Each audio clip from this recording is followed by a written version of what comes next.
All right, guys, time for us to put in the engine ice. Now, I just test rode the bike. Everything went good. Everything sounded good. Sorry I didn't get to record you guys. There was a little bit of problem with the Power Commander. So the Power Commander actually comes with the stock map. So I'll show you guys uploading the map later. For right now, it doesn't need one.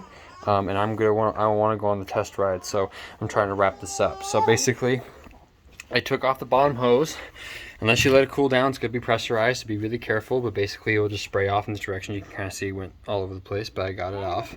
Drained it, tilted the bike up to get most of it out, and then did that, and put it back on. So now we don't need to take it off again. Now we're just going to fill it up, and now I'm going to show you how to do that. So basically the same procedure as before. Basically just going to stick this inside there. Get the engine ice. Make sure not to get any of this stuff in your eyes and your mouth. You get the idea. Now we're gonna start pouring it in. Now this stuff, last time I checked, you were basically probably gonna need almost the entire gallon.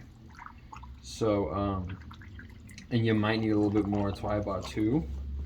What we're gonna do is we're gonna fill this up until it basically spills over a little bit. Which I'm not quite sure how long that will take, but just keep an eye on it down here at the bottom of the funnel. Kind of pull it out to check on it. Now coolant's basically just water and antifreeze, so make sure that, I mean, it's not a big deal if it gets like on the brakes or the tires, so make sure you wipe it off, but it's not going to like make it slippery.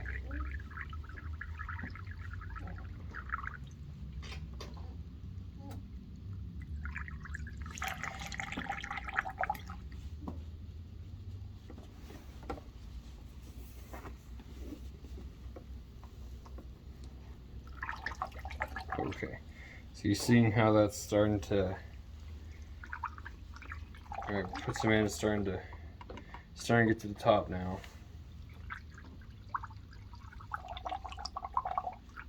Alright.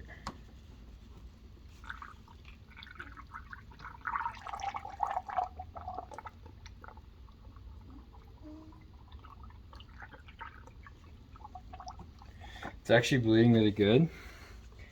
And it's almost full, so you can see the bubbles coming up, so it comes up and then it goes right back down, which means we probably actually have a loose connection somewhere. I'll have to double check, but it's pretty good on some. Okay, so now it's at the top. So you guys can see right there you go, that's at the top. You see it's bubbling. So basically what we're gonna do to help bleed it, so we're gonna squish the lines. Kind of see how I'm doing that. Kind of squish the lines, make sure there's no air trapped in here.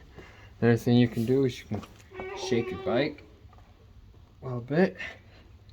Get all down there. And then once you get that down, keep pouring until you basically have nothing left in the first jug. And that took it all. You can see there you go, it's right there at the top.